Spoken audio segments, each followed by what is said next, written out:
ان کی یہ اوپینین ہے کہ ان سب کے پیچھے عبداللہ ابن سبا کا ہاتھ تھا. اور عبداللہ ابن سبا کا نام بھی وہ اسی وجہ سے لیتے ہیں کہ وہ سمجھتے ہیں کہ چونکہ وہ یہودی تھا اور یہود اور حضور صلی اللہ علیہ وسلم کے جیو پولیٹیکل معاملات جو تھے وہ ٹھیک نہیں تھے، تو اسی وجہ سے ان کے اندر نفرت تھا، اور اس نفرت کو نکالنے کے لیے ان لوگوں نے یہ چیز کی. تو لہٰذا اور خاص کر جو ہماری کلیریکل انسٹیٹیوشنز ہیں، مثال کے طور پر جب میں مسجد میں اس قسم کے امام سے اس قسم کے واقعات سنتا ہوں تو وہ بھی عبداللہ ابن سبا سے جو ہے وہ شروع کرتے ہیں کہ عبداللہ ابن سبا جو تھا وہ ان سب کے پیچھے تھا. اب میں آپ سے جو ہے اختلاف تو نہیں کر سکتا، میں ریفیوز بھی نہیں کر سکتا. عبداللہ ابن سبا کا اگرچہ ایک کردار رہ چکا ہے، اس کا ایک بہت بڑا رول رہ چکا ہے، لیکن سوال ادھر یہ بھی بنتا ہے کہ عبداللہ ابن سبا حضرت ابوبکر صدیق رضی اللہ تعالیٰ عنہ کے ٹائم میں کدھر تھا؟ عبداللہ ابن سبا عمر فاروق رضی اللہ تعالیٰ عنہ کے جو 10 سال پیریڈ تھا تو اس میں عبداللہ ابن سبا کدھر تھا؟ کیونکہ یہ ایریاز عمر فاروق رضی اللہ تعالیٰ عنہ کے انڈر تھے، اور ان کے انڈر بہت سارے لوگوں نے بغاوت بھی کیا تھا. تو عبداللہ ابن سبا اس وقت کہاں پر تھا؟ عبداللہ ابن سبا حضرت عثمان رضی اللہ تعالیٰ عنہ جب خلیفہ بنتے ہیں تو عبداللہ ابن سبا صرف ان کے ٹائم میں ہی کیوں آتے ہیں؟ عبداللہ ابن سبا ان سے کیوں پھر اختلاف صرف کرتے ہیں اور ان کے خلاف لوگوں کو کیوں اکساتے ہیں؟ اب یہ سوال بنتا ہے اور یہ ایک بہت بڑا سوال ہے.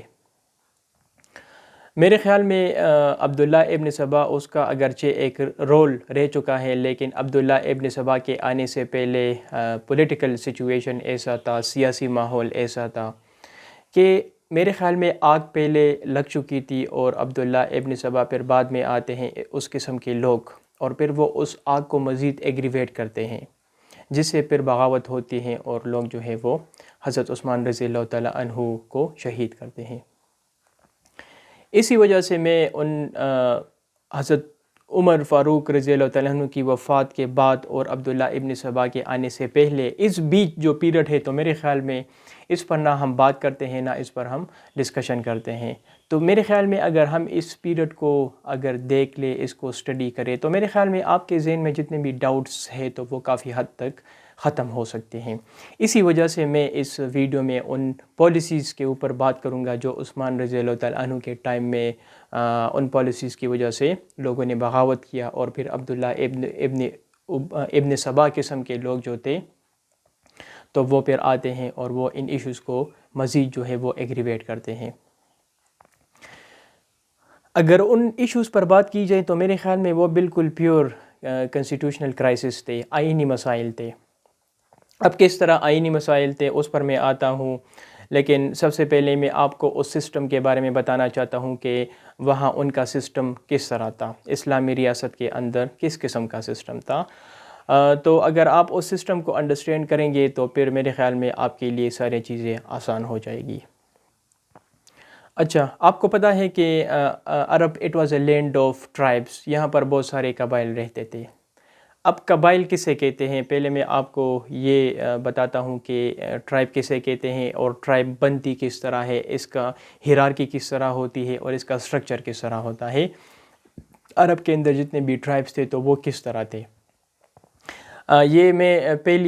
کئی بار پچھلے ویڈیوز میں بتا چکا ہوں، لیکن میں پھر اگین یہاں پر ریپیٹ کرتا ہوں. ایک ہوتا ہے کلین اور ایک ہوتا ہے ٹرائب. کلین سے ہمارا مراد ہوتا ہے کہ ایک چھوٹا سا خاندان ہوتا ہے جس میں ہمارے پاس ایک ہسبینڈ ہوتا ہے، ایک وائف ہوتی ہے، ان کے کچھ بچے ہوتے ہیں یا ان کے کچھ پیرنٹس وغیرہ ہوتے ہیں، تو یہ ایک چھوٹی سی فیملی ہوتی ہے. اب جب بہت سارے کلینز اکٹھے ہوتے ہیں، مطلب چھوٹی چھوٹی فیملیز اکٹھے ہوتے ہیں، تو وہ بناتے ہیں ٹرائب. اور جتنے بھی کلینز اکٹھے ہوں گے تو یہ سارے ایک دوسرے کے جو رشتہ دار ہوتے ہیں، بائی بلڈ ایک دوسرے کے جو ہے وہ ریلیٹیوز ہوتے ہیں، کوئی چچا ہوتا ہے، کوئی ماموں ہوتا ہے. تو چھوٹے چھوٹے اس طرح کلینز جب اکٹھے ہوتے ہیں تو وہ بناتے ہیں ایک ٹرائب. اچھا، جب وہ ایک ٹرائب بناتے ہیں تو پھر اس طرح ہوتا ہے کہ اس ٹرائب کا ایک چیف ہوتا ہے، ایک سربراہ ہوتا ہے، ایک ہیڈ ہوتا ہے، کیونکہ اس ٹرائب کو رن کرنے کے لیے تو سب اکٹھے نہیں ہو سکتے، تو کسی ایک بندے کو وہ اختیار دیں گے کہ آپ جو ہے ٹرائب کے متعلق جتنے فیصلے ہیں تو وہ آپ کر سکتے ہیں. تو پھر اس طرح ہوتا ہے کہ جب سارے کلین اکٹھے ہوتے ہیں وہ ایک ٹرائب بناتے ہیں، ایک قبیلہ بناتے ہیں، تو پھر وہ سارے کلین اپنے ہی کسی خاندان سے ایک ایسے شخص کو اپوائنٹ کرتے ہیں یا ان کو الیکٹ کرتے ہیں جو وہ سمجھتے ہیں کہ وہ کافی بہادر ہے اور وہ کافی دلیر ہے اور وہ ہر قسم کے فیصلے کر سکتا ہے. تو پھر وہ جب وہ اس بندے کو الیکٹ کرتے ہیں تو ہر کلین یعنی ہر فیملی پھر ان کے ساتھ بیعت کرتا ہے. مطلب ایک حلف آپ کہہ سکتے ہیں کہ حلف لیتے ہیں. تو پھر وہ چیف جو ہے وہ پھر ان کا سربراہ بنتا ہے ان ٹرائب کا. اس چیف کی یہ رسپانسبلٹی ہوتی تھی جو ٹرائب کا چیف ہوتا تھا کہ وہ ٹرائب کے اندر جتنے بھی لوگ ہوتے تھے تو ان کا well being day to day affair سب کچھ وہ فیصلے وہ کرتا تھا. ان کو کس طرح آپ نے فوڈ دینا ہے, ان کو کس طرح آپ نے رکھنا ہے, ان کا خیال کس طرح آپ نے رکھنا ہے, اگر کوئی فیمائن قحط آتی ہے تو پھر کس طرح آپ نے اس کو ڈیل کرنا ہے. تو جتنے بھی لوگ ہوتے تھے اس ٹرائب کے اندر 500 ہوتے تھے, 5000 ہوتے تھے یا کتنے بھی ہوتے تھے, تو ان سب لوگوں کی رسپانسبلٹی پھر اس چیف کے اوپر ہوتی تھی. لہٰذا عرب کے اندر بہت سارے ٹرائبس تھے اور یہ ٹرائبس جو تھے یہ شروع میں انڈیپینڈنٹ تھے. اسلام کی آمد کی پہلے بیفور دی ایڈونٹ آف اسلام یہ سارے انڈیپینڈنٹ تھے. انڈیپینڈنٹ بن کے مثال کے طور پر کلیم کا ایک قبیلہ ہے, ایک ٹرائب ہے, اور آپ کا ایک ٹرائب ہے, کسی اور شخص کا ایک ٹرائب ہے. تو میرا جو ٹرائب ہے تو میں ہی اگر اس کا چیف ہوں تو میں ہی ایبسولوٹ اتھارٹی میرے پاس ہے, میرے اوپر کوئی اور رولر بیٹھا ہوا نہیں ہے. آپ اگر اپنے ٹرائب کے چیف ہے تو پھر سارے اختیار آپ کے پاس ہے. تو یہ سارے انڈیپینڈنٹ ہوتے تھے اور یہ سارے اپنے فیصلے خود کرتے تھے, ان کے اوپر کوئی سینٹرلائز گورنمنٹ نہیں تھا. اچھا, جب حضور صلی اللہ علیہ وآلہ وسلم مدینہ ہجرت کرتے ہیں 622 میں, تو وہاں پر وہ ایک ریاست کی بنیاد رکھتے ہیں جسے ہم کہتے ہیں ریاست مدینہ. اب اس طرح وہاں پر اس طرح ہوتا ہے کہ وہاں پر کرسچنس بھی تھے, یہود بھی تھے, انصار بھی تھے, اور مہاجر جو حضور صلی اللہ علیہ وآلہ وسلم اور ان کے ساتھ جو ساتھی جنہوں نے مکہ سے مدینہ ہجرت کیا تھا تو وہ بھی وہاں پر مدینے میں تھے. تو پھر اس طرح ہوتا ہے کہ بہت سارے قبیلے تھے. تو حضور صلی اللہ علیہ وآلہ وسلم سب کو اکٹھا کرتے ہیں اور ان کے ساتھ ایک میثاق مدینہ جسے ہم چارٹر آف مدینہ کہتے ہیں تو وہ ان سب کے ساتھ وہ سائن کرتے ہیں, اور وہ سب جو ہے حضور صلی اللہ علیہ وآلہ وسلم کو ایک ایبسولوٹ رولر ڈکلیئر کرتے ہیں کہ آپ ہمارے رولر ہوں گے مدینہ کے اندر. اب فرسٹ ٹائم ایک سینٹرلائز گورنمنٹ کی بنیاد وہ رکھتے ہیں, اور پھر اس طرح ہوتا ہے کہ جو قبیلوں کا سسٹم تھا, جو فیصلے چیف کرتا تھا تو وہ فیصلے اب بھی چیف کرتا تھا. لیکن اگر کسی ٹرائب سے ریلیٹڈ کوئی ایشوز ہوتا تھا تو وہ تو چیف ہی کرتا تھا, لیکن اگر ٹرائبس کے درمیان بہت سارے قبیلوں کے درمیان ایشوز کریٹ ہوتے تھے تو پھر ان کا فیصلہ حضور صلی اللہ علیہ وآلہ وسلم کرتے تھے. تو پھر نیچے بہت سارے قبیلے تھے اور ان کے اوپر حضور صلی اللہ علیہ وآلہ وسلم ایک رولر بنتے ہیں. تو پھر سسٹم بالکل چینج ہوتا ہے. اب اس طرح ہوتا ہے کہ اگر پہلے اس ٹرائب کے اندر لوگ ایکسپیکٹیشنز اور سارے توقعات ان کے ایک چیف سے تھے تو پھر وہ حضور صلی اللہ علیہ وآلہ وسلم کے وہ توقعات رکھتے تھے, اور پھر جو رسپانسبلٹی چیف کی تھی تو پھر وہ رسپانسبلٹی حضور صلی اللہ علیہ وآلہ وسلم کی بنتی تھی. تو سسٹم اسی طرح ہی تھا, لیکن اختیارات پھر چیف سے حضور صلی اللہ علیہ وآلہ وسلم کی طرف منتقل ہوتے ہیں, اور وہ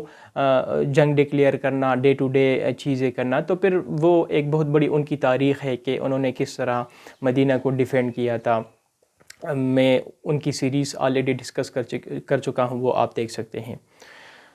حضور صلی اللہ علیہ وآلہ وسلم جب وفات ہو رہے تھے تو جو اسلامی ریاست تھی تو وہ صرف جزیرہ نما عرب تک پھیلا ہوا تھا. جزیرہ نما عرب سے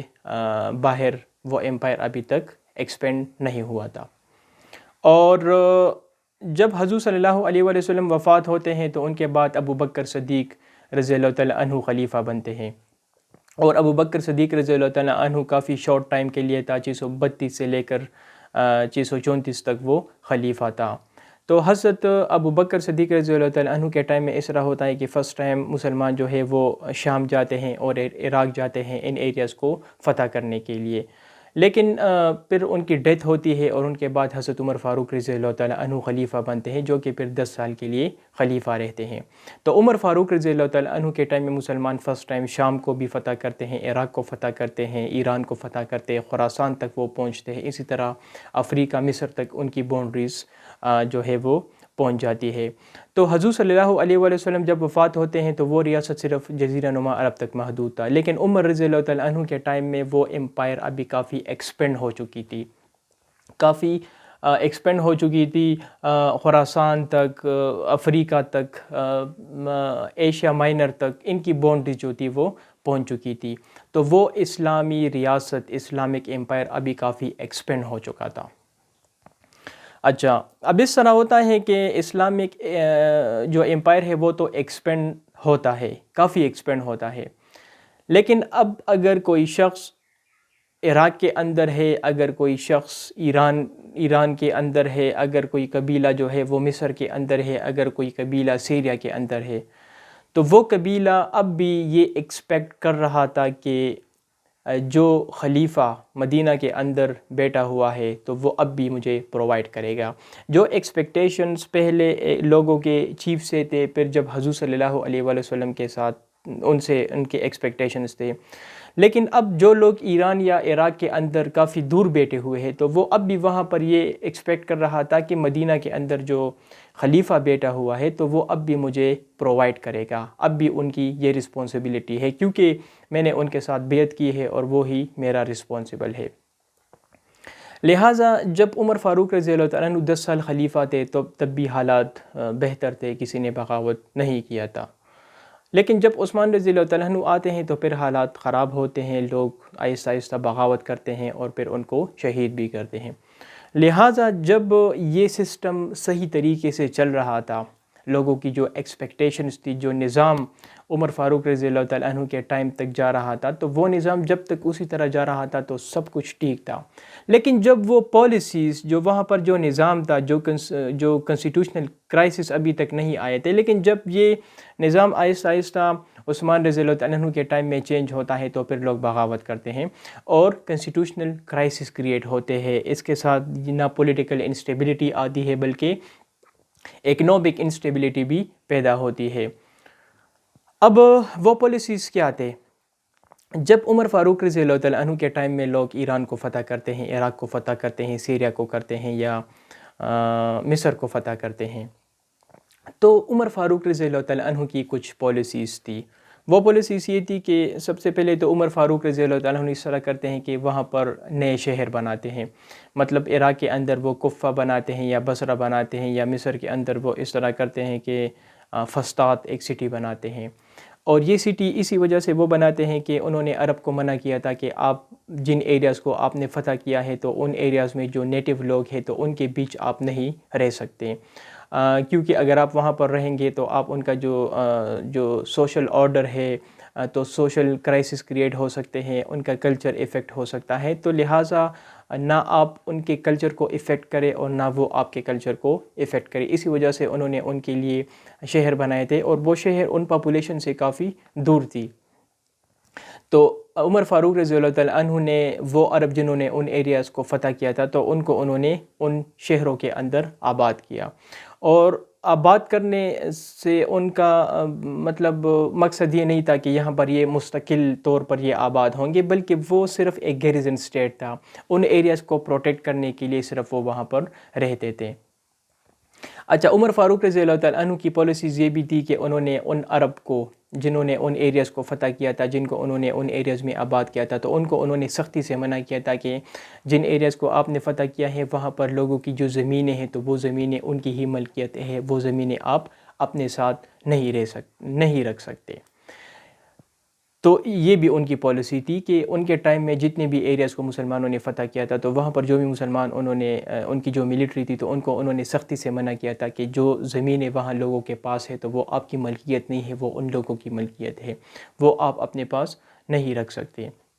یہ ایک بین انہوں نے لگائی تھی. ایک اور پالیسی ان کی یہ تھی کہ انہوں نے وہاں کے جو عرب تھے تو ان کو انہوں نے کہا کہ آپ وہاں پر پرماننٹ سیٹلمنٹ نہیں کر سکتے، مستقل طور پر آپ وہاں پر نہیں رہ سکتے کیونکہ وہ ایریا آپ کا نہیں ہے. آپ صرف ایز اے ملٹری کے طور پر میں نے آپ کو ڈپلائی کیا ہے، آپ وہاں پر ایز اے ملٹری کے طور پر وہاں پر رہ سکتے ہیں just for the sake of security. ایک اور پالیسی ان کی یہ تھی کہ انہوں نے قریش کو، یہ کافی امپورٹنٹ پوائنٹ ہے، قریش کو انہوں نے سختی سے منع کیا تھا کہ آپ نہ ان ایریاز میں آپ ہجرت کر سکتے ہیں، نہ ان ایریاز میں آپ رہ سکتے ہیں جن ایریاز کو ہم نے فتح کیا ہے، اور نہ جو ہے آپ وہاں پر کوئی زمین اپنے پاس رکھ سکتے ہیں، نہ کوئی زمین ہم آپ کو ایلوکیٹ کریں گے. تو یہ ان کی کچھ پالیسیز تھی جو ان کے ٹائم میں انہوں نے اڈاپٹ کی تھی۔ اچھا، زمین اسی وجہ سے انہوں نے ان کو لینے سے منع کیا تھا، کیونکہ جو زمین ان کے پاس تھا تو وہ تھے نان مسلم، اور نان مسلم کے اوپر اسلام کے اندر جو ہے 2 ٹیکس امپوز کیے جاتے ہیں، ایک کو ہم کہتے ہیں جزیہ اور ایک کو ہم کہتے ہیں خرچ۔ جزیہ جس طرح مسلمانوں کے مال پر ہم ٹیکس لیتے ہیں جسے ہم زکوٰۃ کہتے ہیں، تو جس طرح مسلمانوں سے ہم زکوٰۃ لیتے ہیں ایک سال میں، اسی طرح نان مسلم کے مال پر ہم اسلامک اسٹیٹ میں ہم لیتے ہیں جزیہ ٹیکس، جسے پول ٹیکس بھی کہتے ہیں۔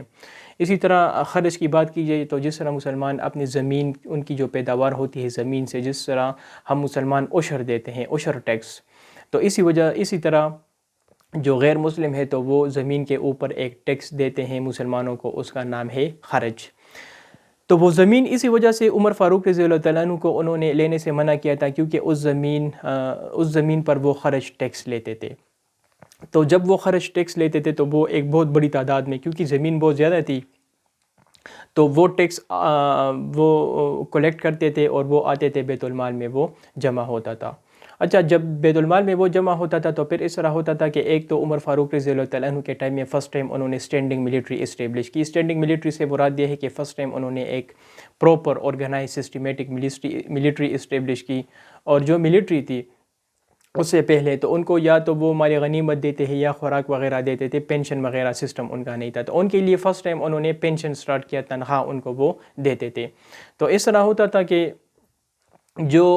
وہ ہے جو خرچ ٹیکس وہ کلیکٹ کرتے تھے اور وہ بیت المال میں سبمٹ کرتے تھے، تو پھر انہوں نے اس طرح کیا کہ اس پیسوں کو مسلمانوں میں ڈسٹریبیوٹ کرنے کے لیے انہوں نے ایک سسٹم انٹروڈیوس کیا جس کا نام ہے دیوان آف عمر۔ تو دیوان آف عمر میں اس طرح ہوتا تھا کہ انہوں نے کیٹیگرائزیشن کی تھی کہ اس بندے کو میں نے اتنے پیسے دینے ہیں، اتنے کو اتنے دینے، تو پوری جو ملٹری تھی ان کا ریکارڈ بھی انہوں نے سیو کیا تھا۔ اسی طرح وہاں پر جو بیوہ عورتیں تھی، بچے تھی وغیرہ وغیرہ، یہ ساری چیزیں میں آلریڈی ڈسکس کر چکا ہوں۔ آپ عمر اس کی سیریز میں اسلامک ویلفیئر اسٹیٹ کو اس کو آپ دیکھ لیں، اس ویڈیو کو، تو آپ کو پتہ لگ جائے گا کہ کس طرح دیوان سسٹم تھا۔ اب جو دیوان سسٹم تھا تو وہ ایکولیٹی بیس پر تھا۔ کچھ خاص لوگ تھے جن کے لیے انہوں نے، اور کی تعداد کافی کم تھی، جن کے لیے انہوں نے 5000 درہم مقرر کیے تھے۔ باقی جتنے بھی لوگ تھے تو ان کی جو پینشن تھی وہ 300 سے لے کر 2000 درہم ان کے درمیان انہوں نے مقرر کیا تھا۔ تو یہ ایکولیٹی کے بیس پر تھا، لوگوں کو پیسے جاتے تھے اور لوگ جو تھے ان کے بچوں کو بھی وہ پینشن دیتے تھے، ان کے بیوی کو بھی وہ پینشن دیتے تھے، تو ایک پورا نظام جو تھا وہ صحیح طریقے سے چل رہا تھا۔ اور ایک اور چیز یہ بھی تھی کہ حضور صلی اللہ علیہ وآلہ وسلم نے اپنے ٹائم میں صرف علی رضی اللہ تعالیٰ عنہ کو ایک عہدہ دیا تھا، باقی کسی کو انہوں نے عہدہ نہیں دیا تھا۔ ابو بکر کے ٹائم میں انہوں نے اپنے کسی قبیلے کے کسی شخص کو بھی کوئی عہدہ نہیں دیا تھا۔ عمر کے ٹائم میں انہوں نے ایک قبیلہ تھا بنو عادی، ان کا ایک شخص تھا، ان کو ایک تھوڑے عرصے کے لیے ایک پوزیشن دی تھی، باقی انہوں نے بھی کسی کو پوزیشن نہیں دی تھی۔ اچھا، اب آتے ہیں عثمان رضی اللہ تعالیٰ عنہ کے ٹائم میں۔ عثمان رضی اللہ تعالیٰ عنہ جب خلیفہ بنتے ہیں تو سب سے پہلے تو وہ اس طرح کرتے ہیں کہ جتنے بھی گورنرز تھے تو ان گورنرز کو وہ چینج کرتے ہیں، اور جتنے بھی ایریاز میں گورنرز ہوتے ہیں تو وہ اپنے خاندان سے لوگوں کو گورنر اپوائنٹ کرتے ہیں۔ مثال کے طور پر کوفہ کے اندر سعد بن ابی وقاص گورنر تھا، تو ان کی جگہ وہ امیہ جو ان کا قبیلہ تھا تو ان سے تعلق رکھنے والا ان کا ایک کزن تھا جس کا نام تھا ولید بن عقبہ، تو ان کو وہ وہاں پر گورنر اپوائنٹ کرتے ہیں۔ بصرہ کے اندر ابو موسیٰ الاشعری ایک گورنر تھا، تو ان کی جگہ وہ ایک اور کزن عبداللہ بن عامر کو گورنر اپوائنٹ کرتے ہیں۔ ایجپٹ کے اندر عمر ابن العاص تھا جس نے ایجپٹ کو فتح کیا تھا، تو ان کی جگہ وہ اپنا ایک اور کزن عبداللہ بن سعد کو جو ہے وہ گورنر اپوائنٹ کرتے ہیں۔ سیریا کی بات کی جائے شام، تو وہاں پر عمر فاروق رضی اللہ تعالیٰ عنہ کے ٹائم میں معاویہ اپوائنٹ ہوا تھا، لیکن معاویہ ڈیماسکس تک تھا، باقی جو پروونسز تھے تو وہاں پر باقی اور گورنرز تھے۔ وہ سپریم کمانڈر تھا وہاں پر، لیکن باقی پروونسز کے اندر، صوبوں کے اندر ہر صوبے کا اپنا ایک گورنر تھا۔ عثمان رضی اللہ تعالیٰ عنہ کے ٹائم میں وہ اس طرح کرتے ہیں کہ نہ وہ ڈیماسکس ان کے اختیار میں دیتے ہیں، بلکہ ہیمز، فلسطین، جورڈن اور لبنان، یہ سارے ایریاز بھی ان کے انڈر دیتے ہیں، اور وہ ایک ایبسولوٹ گورنر بنتے ہیں اس ایریا کے۔ عثمان رضی اللہ عنہ کے ٹائم میں اس طرح بھی ہوتا ہے کہ ان کا جو سیکریٹری تھا تو وہ بھی ان کے قبیلے سے ہوتا ہے، جس کا نام تھا مروان بن حاکم، جو اس کا پرسنل سیکریٹری تھا، اور ان کے اس میں دور خلافت میں اس کا ایک بہت کلیدی کردار رہ چکا ہے۔ لہٰذا ایک تو اس طرح ہوتا ہے کہ جو بھی جتنا بھی اسلامک امپائر تھا تو امیت قبیلے سے تعلق رکھنے والے جتنے بھی بڑے بڑے لوگ تھے، ہاتھ تھے، تو یہ سب جو ہے وہ پورے ریاست کو کنٹرول کرتے ہیں۔ بصرہ کے اندر بھی ان کا گورنر تھا، خلیفہ بھی امیت سے تھا، ایجپٹ کے اندر بھی وہ تھا، سیکرٹری بھی وہ تھا، تو سارے امیت خاندان سے لوگ آتے ہیں اور وہاں پر بیٹھتے ہیں۔ اب اس طرح ہوتا ہے کہ وہ کچھ اور پالیسیز کو بھی چینج کرتے ہیں، اور پالیسیز یہ ہیں کہ جو بین عمر فاروق رضی اللہ تعالیٰ عنہ نے لگایا تھا کہ عرب جو ہے وہ اپنے پاس زمین نہیں رکھ سکتے، تو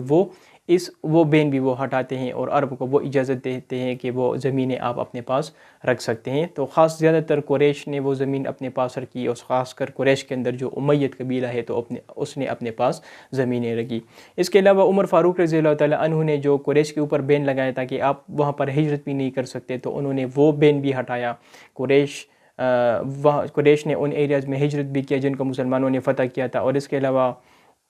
قریش جو ہے وہ عثمان رضی اللہ عنہ کے ٹائم میں قریش خاص کر بنو امیہ کو ایک بہت بڑی اماؤنٹ میں وہ زمین بھی ایلوکیٹ کرتے ہیں۔ اب اس سے جو ہے وہ کرائسس کریٹ ہوتے ہیں۔ کرائسس اس طرح کریٹ ہوتے ہیں، ایک تو جو زمین وہ ایلوکیٹ کرتے ہیں عربس کو، تو اس پر جو خرچ ٹیکس ہے وہ آنا بند ہوتا ہے، تو جب وہ خرچ ٹیکس آنا بند ہوتا ہے تو بیت المال میں جو ہے پیسے آنا کم ہوتے ہیں، اور جو دیوان کے تھرو جو ڈسٹریبیوشن ہوتی تھی تو وہ ڈسٹریبیوشن جو ہے وہ افیکٹ ہوتا ہے، تو ایک اکنامک کرائسس کریٹ ہوتے ہیں۔ سیکنڈلی اس طرح ہوتا ہے کہ جو دیوان سسٹم تھا عمر کے ٹائم میں تو وہ ایکولی وہ ڈسٹریبیوٹ کرتے تھے۔ امیت کے ٹائم میں، عثمان رضی اللہ عنہ کے ٹائم میں اس طرح ہوتا ہے کہ قریش کے جو قبیلے تھے تو ان کو 3,000 سے 5,000 درہم ایلوکیٹ کرتے تھے، اور باقی جتنے بھی عرب کے لوگ تھے تو ان کو 200 300 600 ان کے درمیان ان کو پیسے ایلوکیٹ ہوتے تھے، تو پھر ڈسکریمنیشن پیدا ہوتی ہے وہاں پر، تو یہ بھی ایک ایشوز کریٹ ہوتی ہے۔ ایک اور ایشوز یہ کریٹ ہوتی ہے کہ جو قریش اور ارلی عرب تھے، جن عربوں نے ان ایریاز کو فتح کیا تھا، تو ان کے درمیان بھی کلیش شروع ہوتے ہیں۔ اس طرح شروع ہوتے ہیں کہ وہ عرب سمجھتے ہیں کہ ان ایریاز کو ہم نے اپنے تلوار کے دم پر ہم نے ان ایریاز کو فتح کیا تھا، اور اب قریش آتے ہیں یہاں پر، وہ سیٹل بھی ہوئے ہیں، انہوں نے ہائر پوزیشن بھی ایڈوپٹ لیے ہیں، ان کی پوزیشن میں ہے، سول انسٹیٹیوشن بھی ان کے اختیار میں ہے، ملٹری بھی ان کے اختیار میں ہے، ہر ایریاز میں ان کا بندہ بیٹھا ہوا ہے، تو ان کے اندر ایک جیلسی کریٹ ہوتی ہے۔ اور اسلام سے پہلے بھی قریش کے خلاف جیلسی تھی۔ جیلسی اسی وجہ سے تھی کیونکہ جو قریش تھی تو وہ کافی پریسٹیجس ٹرائب تھی، لیکن اس ٹائم جیلسی صرف اسی وجہ سے تھی کہ وہ ایک مرکنٹائل ٹرائب تھے، بزنس مین تھے، تو اسی وجہ سے وہ ان سے جیلس ہوتے تھے اور کعبہ ان کے کنٹرول میں تھا۔ لیکن اب وہ جیلسی اس طرح تھی کہ چونکہ اب ان کو تھریٹ جو تھا وہ لاحق تھا، تو اب ایسی جیلسی تھی کہ وہ سمجھ رہے تھے کہ ان ایریاز کو ہم نے فتح کیا ہے، اور اب قریش آئے ہیں، خاص کر امیت آئے ہیں، انہوں نے لینڈ بھی اپنے پاس رکھی ہے، ہائر پوزیشن پر بھی یہ بیٹھ گئے ہیں، تو پھر ان ارلی عرب جو وہاں پر سیٹلڈ تھے ان کے درمیان اور قریش کے درمیان، اسپیسیفکلی امیت ان کے درمیان پھر اختلافات آہستہ آہستہ کریٹ ہوتے ہیں۔ اچھا، قریش کے اندر بھی جو تھا انٹرنل، ان کے اندر بھی جھگڑا تھا، ان کے اندر انٹرنل جھگڑا اسی طرح تھا کہ وہاں پر پارٹیز جو تھی، ایک تو قریش تھی، ایک تھی بنو ہاشم، تو ان کے درمیان کافی ٹائم سے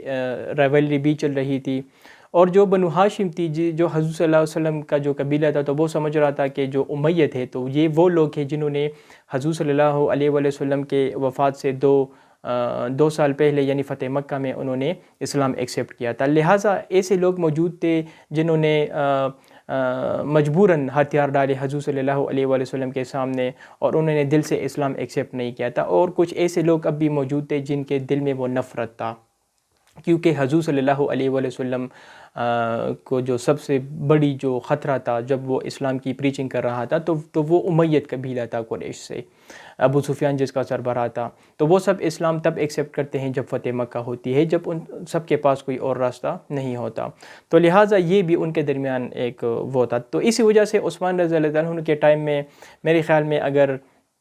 ایشوز کریٹ ہوئے تھے تو وہ ان پالیسیز کی وجہ سے ہوئے تھے، کیونکہ پھر وہ جو ایکسپیکٹیشن جو عمر کے ٹائم میں وہ کر رہے تھے، جو ابو بکر کے ٹائم میں وہ کر رہے تھے، تو پھر عثمان رضی اللہ تعالیٰ عنہ کے ٹائم میں وہ ساری چیزیں چینج ہوتی ہیں اور پھر اختلافات بڑھتے ہیں، لوگ آہستہ آہستہ جو ہے وہ نفرت ان کے اندر پیدا ہوتی ہے، اور پھر بعد میں عبداللہ قسم کے لوگ آتے ہیں اور اس نفرت کو وہ فردر ایگریویٹ کرتے ہیں اور پھر لوگ بغاوت کرتے ہیں۔ حضرت عثمان رضی اللہ عنہ کو کس طرح شہید کیا گیا تھا تو اس پر میں نیکسٹ ویڈیو میں کافی ڈیٹیل کے ساتھ بات کروں گا، لیکن یہاں پر میں آخر میں یہ پوائنٹس آپ کو بتا دوں کہ عثمان رضی اللہ عنہ میں یہ سمجھتا ہوں کہ انہوں نے ان پالیسیز کو، ان چیزوں کو ٹائملی انہوں نے ایڈریس نہیں کیا، اور اگر وہ ٹائملی ان چیزوں کو ایڈریس کرتے تو میرے خیال میں یہ ایشوز کریٹ نہ ہوتے۔ جن لوگوں نے بغاوت کیا تھا ان کی تعداد کتنی تھی؟ 2000 تھی یا 3000 تھی، تو وہ ان کو کرش کر سکتے تھے۔ جو بعد میں امید نے کیا، معاویہ نے کیا، یا ان کے جو رولرز تھے انہوں نے بعد میں کیا، تو میرے خیال میں حضرت عثمان رضی اللہ تعالیٰ عنہ میں سمجھتا ہوں، میری اپنی ایک رائے ہے کہ انہوں نے ٹائملی ڈیسیجن نہیں لی، اور ان ایشوز کو یا تو انہوں نے ان کو ریئلائز نہیں کیا، یا ان کی عمر اتنی تھی کہ یعنی 70+ ان کی عمر تھی، تو وہ کافی اولڈ بھی ہو چکے تھے، اور میرے خیال میں ان کے جو گورنرز انہوں نے اپوائنٹ کیے تھے تو وہ ڈیسیجن یا ان کا صحیح نہیں تھا، خاص کر جو مروان تھا، تو مروان کے اگر فادر کی اگر بات کی جائے تو ان کے حضور صلی اللہ علیہ وآلہ وسلم کے خلاف کافی اوپوننٹ تھے ان کے۔ باقی 1-2 گورنرز بھی تھے میرے خیال میں، کفہ یا بصرہ کے گورنر، تو ان کے والد کو بھی غزوہ بدر میں مارا گیا تھا، ان کو ہلاک کیا گیا تھا، کیونکہ انہوں نے حضور صلی اللہ علیہ وسلم کے خلاف ہتھیار اٹھایا تھا۔ تو ایک نفرت تھی، تو میرے خیال میں یا تو عثمان رضی اللہ عنہ کو ان چیزوں کو انہوں نے صحیح طریقے سے ایڈریس نہیں کیا، تو اسی وجہ سے پھر کنسٹیٹیوشنل کرائسس کریٹ ہوتے ہیں۔ سیکنڈلی، قریش کے اندر جو جھگڑا تھا، جو بنو ہاشم اور بنو امیہ کا تھا، تو میرے خیال میں اگر وہ ان ایشوز کو بھی وہ ایڈریس کرتے، اور اگر قریش بھی یونائٹڈ ہوتے، اکٹھے ہوتے، تو میرے خیال میں پھر بھی یہ واقعات نہ ہوتے، اپیئر نہ ہوتے۔ تو یہ ایشوز تھے جو کہ آئینی مسئلے تھے شروع میں، پھر بعد میں عبداللہ ابن سبا آتے ہیں اور وہ ان چیزوں کو جو ہے وہ ایگریویٹ کرتے ہیں، اور پھر اس کے خلاف بغاوت ہوتی ہے، پھر وہ مدینہ آتے ہیں اور پھر وہ عثمان رضی اللہ تعالیٰ عنہ کو شہید کرتے ہیں۔ تو عبداللہ ابن سبا کا ایک کردار رہ چکا ہے، لیکن اس سے پہلے بہت سارے ایشوز تھے، یہ کنسٹیٹیوشنل کرائسس تھے جو کہ عثمان رضی اللہ تعالیٰ عنہ کے ٹائم میں پیدا ہوئے تھے۔ تو جب تک جو لوگ ایکسپیکٹ کر رہے تھے ان کو چیزیں مل رہی تھی تو سارا نظام ٹھیک تھا۔ عمر فاروق رضی اللہ تعالیٰ عنہ کے 10 سال ہمارے سامنے ہے، بیسٹ ایگزامپل ہے، لیکن جب عثمان رضی اللہ تعالیٰ عنہ کے ٹائم میں وہ پالیسیز چینج ہوتے ہیں، لوگوں کی جو ایکسپیکٹیشن ہے تو پھر وہ ہرٹ ہوتی ہے، اور پھر جو ہے بغاوت ہوتی ہے۔ تو انشاءاللہ نیکسٹ ویڈیو میں پھر ہم دیکھیں گے کہ عثمان رضی اللہ تعالیٰ عنہ کو کس طرح شہید کیا گیا تھا، اور ان کی شہادت سے پہلے جو ڈیولپمنٹس ہوتی ہے، جو چیزیں ہوئی تھی، تو اس کو بھی ہم کافی ڈیٹیل کے ساتھ ایکسپلین کریں گے۔ Thank you very much.